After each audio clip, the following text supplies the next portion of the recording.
Hi hello' নমস্কাৰ সকলোকে and চালাম মোৰ অন্য এটি ভিডিঅ'লৈ সকলোকে স্বাগতম জনাইছোঁ।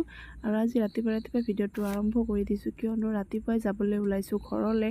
আৰু ঘৰলৈ যাবলৈ ওলোৱাৰ কাৰণটো হৈছে চাৰিওফালে পানী, আৰু পানী একেবাৰে ঘৰৰ ওচৰলৈকে আহি পাইছে, যাৰ কাৰণে ছোৱালী দুজনীক লৈ থকাটো বহুত বেছি কষ্ট হৈছে আমাৰ।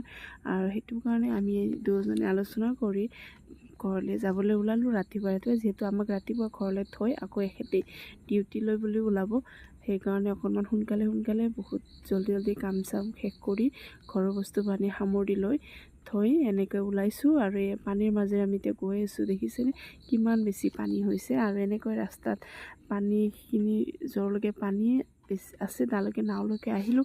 আহি এনেকৈ ৰাস্তাতে ৰখি আছোঁ, আৰু এখেতে ৰেডি হ'বলৈ ইফাল সিফাল কৰি আছে।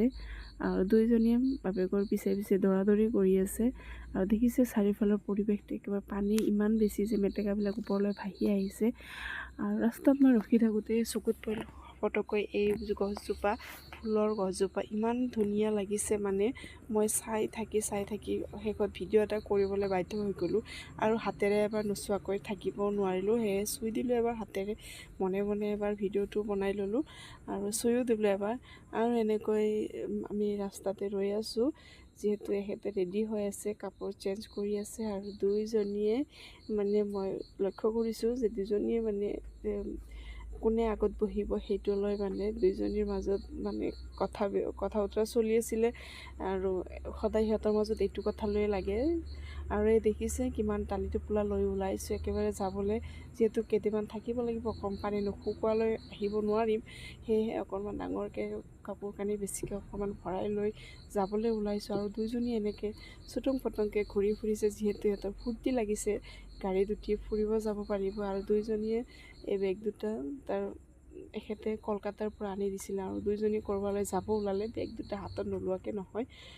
আৰু এইফালেও পানী হৈছে, তথাপিতো বাইক চাইক লৈ আহিব পাৰি এইফালে। আমাৰ ফালে অলপ বহুত বেছিয়ে। আৰু পানী চানীৰ সময়ত মানে বহুত মানে বেয়া লাগে এইবিলাক বানপানী চানপানী। আগলৈকেতো পোৱা নাছিলোঁ, যেতিয়াৰ পৰা বিয়া হ'লোঁ তেতিয়াৰ পৰা অকণমান এই ঠাইখিনিত অকণমান বেছি দ ঠাই, যাৰ কাৰণে অকণমান পানী চানী উঠে। আৰু সেইটো কাৰণে অকণমান পানীৰ সময়খিনিত থাকিবলৈ অকণমান কষ্ট হয়। আৰু আহি পালোঁ আমি হাইৱে ৰাস্তা, ঘৰলৈ গৈ আছোঁ, যিহেতু বহুত স্পীডত গৈ আছোঁ, যিহেতু এখেতৰ দেৰি হৈ আছে ডিউটিলৈ যাবলৈ। আৰু ৰাতিপুৱাৰ পৰা মোক বহুত সোনকালে ৰেডি হ'বলৈ কৈ আছিলে, কিন্তু মোৰহে দেৰি হৈ আছিলে। আৰু ইমান সোনকালে নোৱাৰিয়ে দিয়কচোন ওলাবলৈ, কাৰণ কাম চাম থাকে বহুতখিনি। আৰু এই ফুলটো ঘৰত কিনিছিলে, সেইটো কাৰণে মই এটা ভিডিঅ' কৰিলোঁ, যিহেতু ভাল লাগিছিল। আৰু ভণ্টিয়ে বোলে মোক এটা মেকআপ কৰে, আৰু তাইক মেকআপটো কৰিবলৈ দিলোঁ শেষত। আৰু বাই আজিলৈ।